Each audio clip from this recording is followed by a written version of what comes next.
स्वागत है आपका वापस वियना ऑस्ट्रिया में। हम आज चल रहे हैं इस ब्यूटीफुल शहर में, ऑस्ट्रिया का कैपिटल और यूरोप का कल्चरल कैपिटल।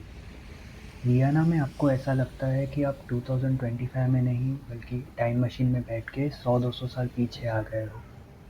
वो पुराना आर्किटेक्चर, प्यारे से लैम्प्स, वियना की फेमस ट्रैम्स और रास्तों पे घोड़े, ये सब इस शहर की पहचान है। और इन्हीं प्यारी सी बिल्डिंग्स और रास्तों में बहुत सारी कहानियाँ छुपी है। आज हम ऐसी ही एक कहानी की बात करेंगे।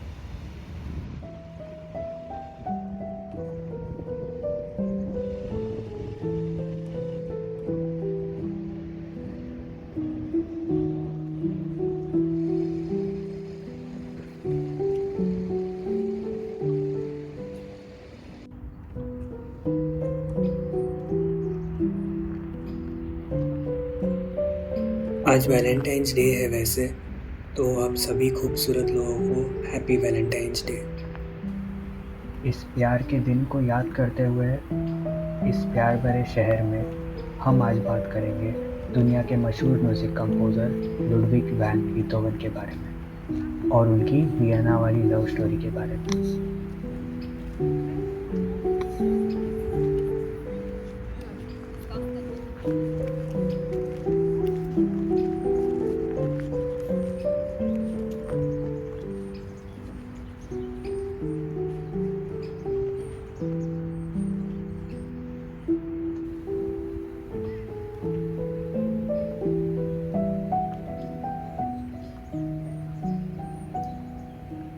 बीथोवन का जन्म 1770 में बॉन जर्मनी में हुआ था और जब वो 21 या 22 साल के थे यानी कि 1792 में उनको उनकी ज़िंदगी ले आई इस शहर में जहाँ हम आज हैं, वियना। वियना कल्चरल कैपिटल था यूरोप का। उस समय में क्लासिकल म्यूज़िक का एपिसेंटर था। इनफैक्ट आज भी है। आज भी वियना का ओपेरा हाउस और बर्ग थिएटर वेस्टर्न क्लासिकल म्यूज़िक में बहुत इम्पोर्टेंट प्लेसेस है यूरोप में। और इसके दो बड़े रीजंस हैं, बीथोवन और मोज़ार्ट, वेस्टर्न म्यूज़िक के दो सबसे बड़े नाम। पर शायद आप ये नहीं जानते होंगे कि मोज़ार्ट ने भी अपनी लाइफ का बड़ा हिस्सा वियना में निकाला था।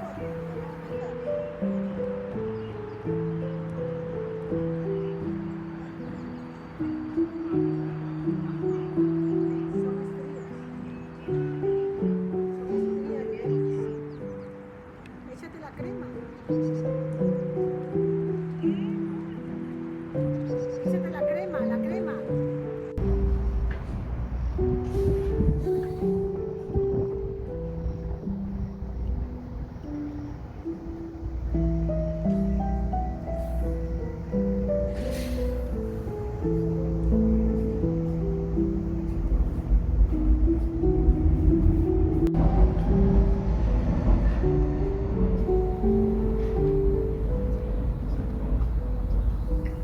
बीथोवन जब 1792 में यहाँ आए तब मोज़ार्ट की डेथ जस्ट 1 साल पहले हो चुकी थी। बट बीथोवन इस शहर में 5 साल पहले यानी कि 1787 में भी आए थे कुछ हफ्तों के लिए। तब ये दोनों मिले थे या नहीं, ये हिस्टोरियंस में एक डिबेटेबल टॉपिक है।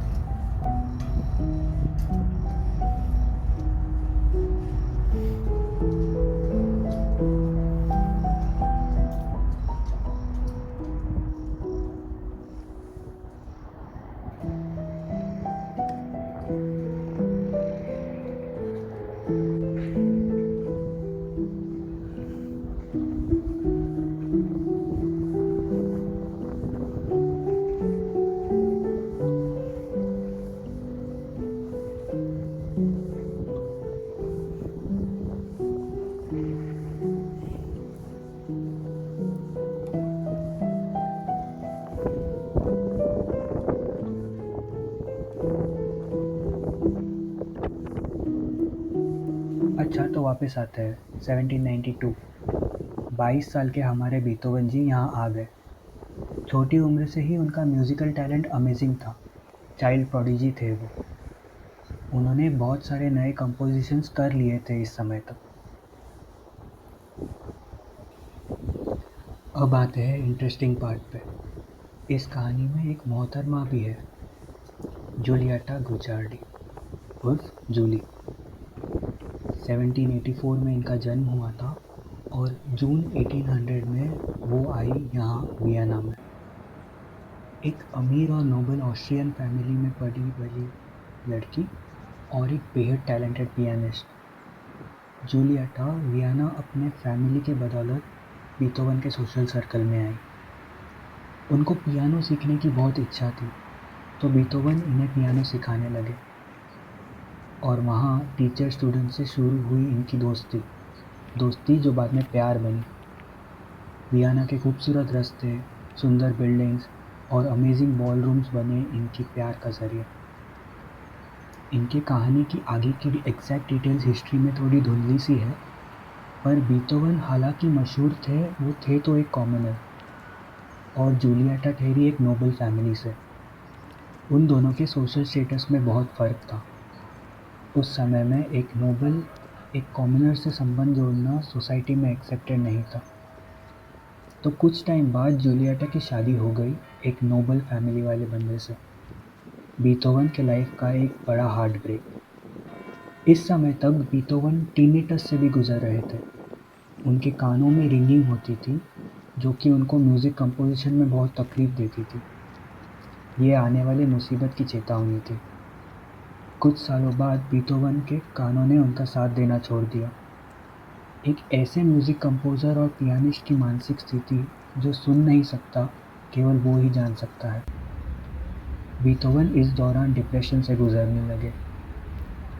बात यहाँ तक पहुँची कि उन्होंने अपनी ज़िंदगी ख़त्म करने के बारे में भी सोचा, और ये सब उन्होंने मेंशन किया उनके हिस्टोरिकली फेमस लेटर्स में। कैसे उन्हें परेशानियों का सामना करना पड़ा, डेफनेस का सामना करना पड़ा, उनके हार्ट ब्रेक्स, उनके प्यार के मेमोरीज।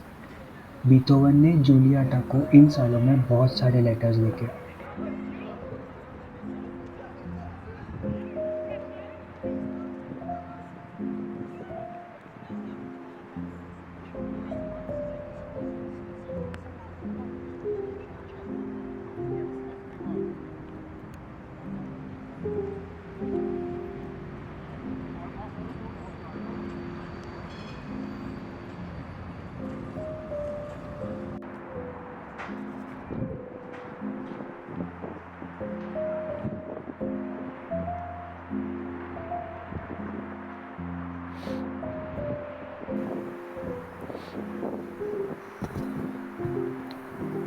इस कहानी के कुछ साल बाद लिखे गए लेटर्स में से एक लेटर डेडिकेटेड है टू माई इमॉर्टल बिलव्ड को। 1812 में लिखे गए इस लेटर में बीथोवन ने अपना दिल खोल के रख दिया एक अनजान रेसिपिएंट के लिए। माई angel, my all, my self ऐसे संबोधित करते हुए उन्होंने अपने ज़िंदगी भर का प्यार व्यक्त किया है किसी लड़की को। अभी ये इमॉर्टल बिलव्ड जूलिएटा ही थी या कोई और, ये राज हमेशा राज ही रहेगा।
तो ये थे बीथोवन, सुनने की शक्ति गंवाने के बावजूद जो बने वेस्टर्न क्लासिकल म्यूज़िक और रोमांटिक म्यूज़िक के सबसे बड़े नाम। बीथोवन और उनकी लाइफ को हमारा एक सलाम। ओह हाँ, सबसे इम्पोर्टेंट डिटेल बताना तो भूल ही गया मैं। बीथोवन और जूलिएटा के प्यार की सबसे बड़ी निशानी, बीथोवन ने उनको डेडिकेट किया हुआ एक कंपोजिशन, शायद उनका सबसे फेमस कंपोजिशन, डेफिनेटली मेरा सबसे फेवरेट, मूनलाइट सोनाटा।